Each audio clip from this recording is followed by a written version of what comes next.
महाराष्ट्रात नुकत्याच झालेल्या विधानसभा निवडणुकीत अनेक ठिकाणी शेवटच्या टप्प्यात 76 लाख मतदान वाढलं।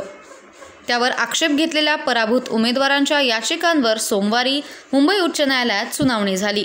सायंकाळी 6 वाजेनंतर इतकं मतदान कसं वाढलं अशी विचारणा करून त्याबाबत व्हिडिओ फुटेजसह 2 आठवड्यात खुलासा सादर करा अशी नोटीस केंद्रीय निवडणूक आयोग आणि मुख्य निवडणूक अधिकाऱ्यांना बजावली आहे। सरकारी पक्षाकडून मात्र कोणताही युक्तिवाद करण्यात आला नाही। न्यायमूर्ती अजय गडकरी, न्यायमूर्ती कमल खाता यांच्या द्विसदस्यीय खंडपीठासमोर ही सुनावणी पार पडली। ॲडव्होकेट प्रकाश आंबेडकर यांनी स्वतः बाजू मांडत जोरदार युक्तिवाद केला। निवडणूक आयोगानं सायंकाळी 6 नंतर झालेल्या मतदानाचं निवडणूक आयोगानं शूटिंग केलं आहे का, असं केलं असल्यास त्याचे व्हिडिओ द्यावेत। आरटीआयमध्ये निवडणूक आयोगाकडे ही मागणी करण्यात आली होती। 2 मुद्द्यांवरती आम्ही गेलेलो आहोत।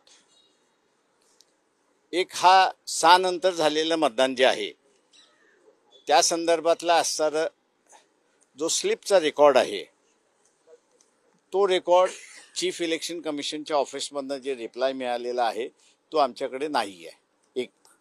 हा एक इश्यू आहे। आणि दुसरा इश्यू असा आहे की रिझल्ट्स इलेक्शनचे डिक्लेअर करताना पोल वोट्स आणि काउंटर वोट्स यांची जुळवणी झाली पाहिजे।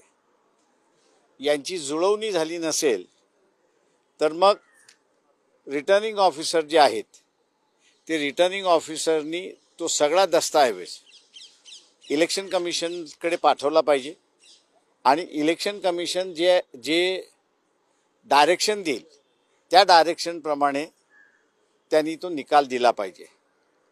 आम्ही कोर्टाला सरस तिथे हे म्हणालेलो आहोत की आरओनी म्हणजे रिटर्निंग ऑफिसरनी जिथे जिथे पोल वोट्स आणि काउंटेड वोट्स जुळत नाही आहे ते सगळे मॅटर्स इलेक्शन कमिशनला पाठवलेत का, पाठवणं हे कंपल्सरी आहे का याचं एक्झामिन करावं।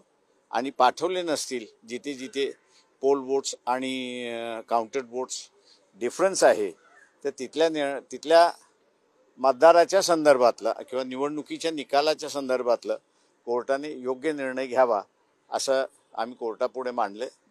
कोर्टाने नोटीस इश्यू केलेली आहे। 2 आठवड्याची मुदत दिलेली आहे। 2 आठवड्यानंतर पुन्हा हे बोर्डावरती येईल अशी परिस्थिती आहे।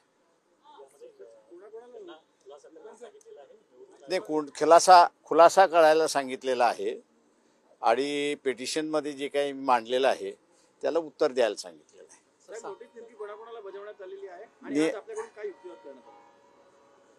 नोटीस जी आहे ती चीफ इलेक्शन कमिशनला इश्यू करण्यात आलेली आहे।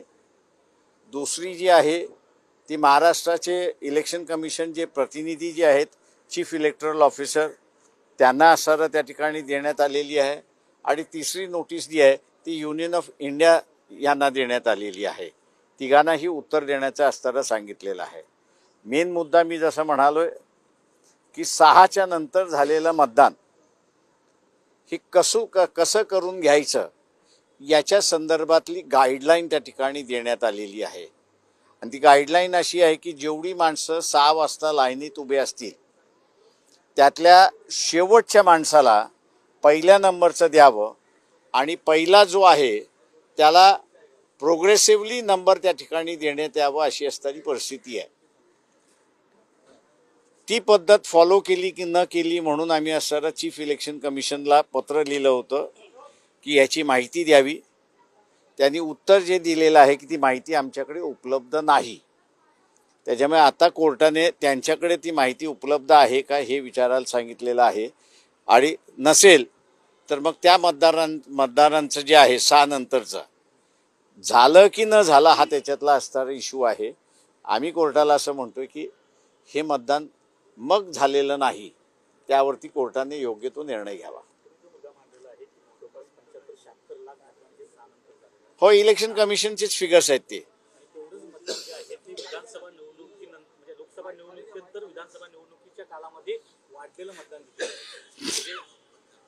माझं एवढंच फक्त राहणार आहे की आम्ही असणारा बॉल रोल केलेला आहे। उरलेल्या सगळ्या राजकीय पक्षांनी असणारं याच्यामध्ये जुळलं आणि जनतेने सुद्धा ह्याच्यामध्ये असणारा जर सहभाग घेतला तर इलेक्शन कमिशनला जी खरी माहिती इलेक्शन कमिशनकडे आहे ती त्यांनी कोर्टापुढे मांडावी अशी माझी अपेक्षा आहे. एकीकडे इलेक्शन कमिशन वारंवार दावा करतंय की निवडणुका पारदर्शक पार पडल्या, कोणत्याही प्रकारची फेरफार करण्यात आली नाही. काय वाटतं की ते म्हणूनच आम्ही म्हणतोय की पारदर्शक निवडणुका पार पाडलेल्या आहेत असे इलेक्शन कमिशन दावा करतोय. तोच दावा त्यांनी असताना कोर्टापुढे करावा आणि जी काही त्यांच्याकडे माहिती आहे किती स्लिप्स वाटल्या आणि किती स्लिप्स वाटल्या नाहीत त्याची माहिती त्यांनी कोर्टासमोर द्यावी.